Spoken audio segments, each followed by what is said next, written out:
So contrary to popular belief in the spiritual community, logic does not have to be your enemy. And in fact, logic can actually be your ally. It can actually be employed to good use, particularly when it comes to debunking limiting assumptions or limiting stories. Because I think you'll find that a lot of these disempowering stories that you tell yourself really don't hold up to logic when you start to really break it down. And so just to give an example, let's say that you make the statement, my launch failed. Okay, well, what does it even mean that it failed? And you might say, well, it didn't meet my income goal.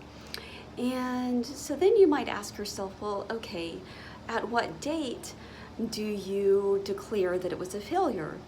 So is there a particular date when, if you achieve your goal by this date, then it's a success, but then once you pass that date, then all of a sudden it's a failure?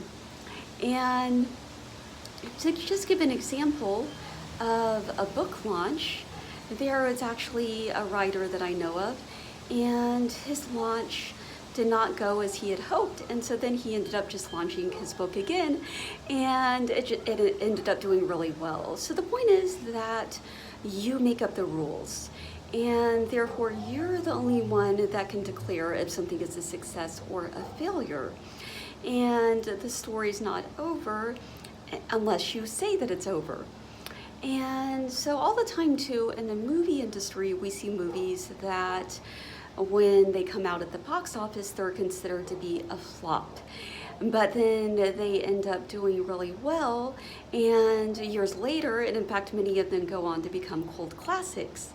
And so we can think of infinite examples like this.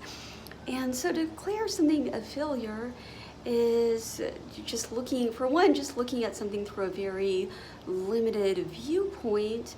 And then on top of that, it's not even like a universal benchmark. It's just something that we're making up through our subjective experience. And so therefore we can completely redefine what it means to be a failure or what it means to be a success. And this isn't to say that everything always has a logical explanation. There are many things in our reality that really don't make much sense, and we can embrace that.